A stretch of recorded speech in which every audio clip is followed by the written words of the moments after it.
Salut, je suis Nash, et voici ma légende du péché originel. Raconte la légende. Un jour d'hiver froid, un fauconnier marchait dans la forêt. Mais ce matin-là, il ressentait un poids lourd dans son cœur. Et il pouvait sentir son âme sur ses lèvres gercées par la neige. Il s'arrêta un instant, ferma les yeux et tomba à genoux. Il eut alors une terrible vision de ténèbres, de guerre et de souffrance. Tourmenté et furieux, il regarda le ciel et de toutes ses forces, il cria. Pourquoi tant de souffrance? Pourquoi? À cet instant, le ciel s'obscurcit, de grandes roches se brisèrent.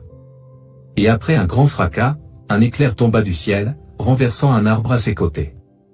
Au milieu de la fumée et de la pénombre, apparut un serpent, doré comme le soleil. Il se tint devant lui et, le regardant droit dans les yeux, il lui parla.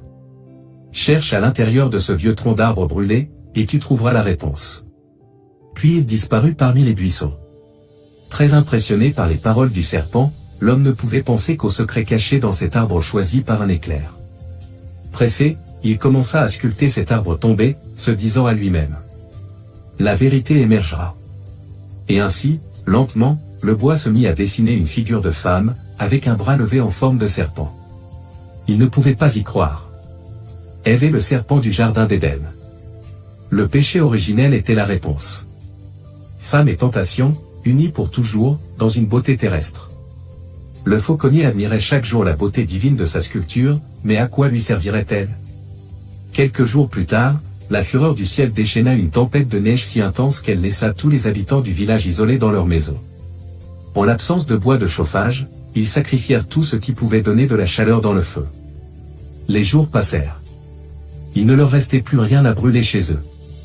Et en regardant son précieux chef-d'œuvre, il dit « En réalité, c'est du bois. Il tiendra ma famille au chaud pour une nuit de plus. » Ce ne fut pas facile pour lui de livrer son cadeau divin aux flammes. Mais il le fit ainsi. Et il s'assit, avec une grande tristesse, pour regarder sa sculpture brûler dans le feu. Et disparaître devant ses yeux. Peu de temps après, l'homme s'émerveilla en découvrant que sa figure en bois ne se consumait pas. Elle tournait lentement parmi les flammes et produisait une chaleur si intense et constante qu'elle parvint à faire fondre toute la neige de la montagne. Alors le faucon, inspiré par un instinct divin et animal, sauta et saisit la sculpture par la tête du serpent, sauvant le miracle qui avait sauvé le village. Il regarda son maître et lui fit signe de le suivre. Volant avec ses puissantes serres, il emporta la figure jusqu'à la chapelle et la déposa soigneusement sur l'autel des offrandes.